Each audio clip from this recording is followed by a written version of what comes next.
तो आज हम स्टार्ट करते हैं अम्ल और क्षारकों के रासायनिक गुणधर्म ना। हमने अब से पहले पढ़ लिया कि अम्ल और क्षारकों की भौतिक विशेषताएं क्या होती हैं, सारी हम पढ़ चुके हैं।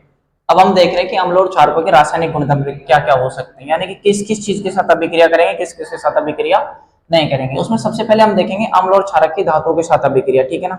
अब धातु क्या होते हैं ये तो हम पहले भी बता चुके हैं, मैं सक्रियता श्रेणी चैप्टर नंबर 1 में बता चुका हूं। अगर वो चीज आपको नहीं आती है तो आप पीछे की वीडियोस को देख सकते हो, ठीक है ना, और समझ सकते हो पीछे से उठा के।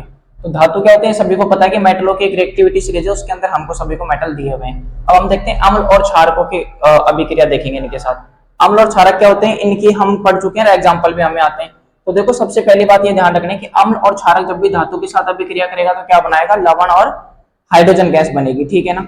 अब लवण और हाइड्रोजन गैस बनेगी तो उसको एग्जांपल से समझते हैं। जैसे कि यहाँ पर हमने HCl लिया है, तो ये HCl हमारा क्या है, HCl हमारा, HCl क्या है हमारा, अम्ल। तो HCl अगर अम्ल है तो देखो अम्ल की अभिक्रिया हमने किसके साथ कराई, जिंक के साथ। जिंक क्या है हमारा, धातु। तो अम्ल की अभिक्रिया जब भी जिंक के साथ में हो रही है तो यहाँ पर ये हमारा बन गया जिंक क्लोराइड। अब ये जो जिंक क्लोराइड बना है, क्योंकि हमें पता है कि अम्ल और क्षारक जब भी धातु से अभिक्रिया करेगा तो क्या बनाएगा, लवण बनाएगा। तो जब लवण बनाएगा तो ये हमारा अम्ल है, ये हमारा धातु है, दोनों ने अभिक्रिया करके ये क्या बना दिया आपके सामने, लवण बना दिया। क्या बन गया ये हमारा लवण। यानी कि अगर कोई पूछ ले कि ZnCl2 लवण है या फिर अम्ल है या क्षारक है तो आपको क्या जवाब देना है कि ये लवण है, ठीक है ना। और साथ के साथ में क्या निकल रही है आपकी, हाइड्रोजन गैस प्रोड्यूस होगी, ठीक है ना। क्या अभिक्रिया बैलेंस है क्या ये आपकी, अभिक्रिया बैलेंस है क्या, अभिक्रिया बैलेंस नहीं है। यहाँ पर 2 लगाना पड़ेगा हमें।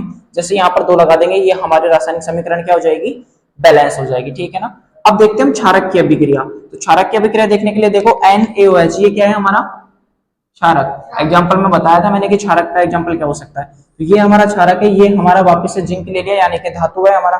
दोनों अभिक्रिया कर रहे हैं तो ये अभिक्रिया करके क्या बनाएंगे, एक ऐसा प्रोडक्ट बनाएंगे जिसका नाम है सोडियम जिंकेट, ठीक है ना। तो ये सोडियम जिंकेट बनाएंगे, साथ में क्या बनेगी इसमें, हाइड्रोजन गैस बनेगी, ठीक है ना। तो ये सोडियम जिंकेट। अब आपसे एग्जाम में पूछा जा सकता है, RBSc बोर्ड के अंदर कितनी बार ये सवाल पूछा गया है कि आपका जो भी प्रोडक्ट बनेगा वो क्या बनने वाला है। मतलब कि जब भी क्षारक अम्ल से अभिक्रिया करते हैं या फिर जिंक से अभिक्रिया करेंगे तो प्रोडक्ट क्या बनेगा, तो आपको इसका नाम ध्यान रखना है, सोडियम जिंकेट।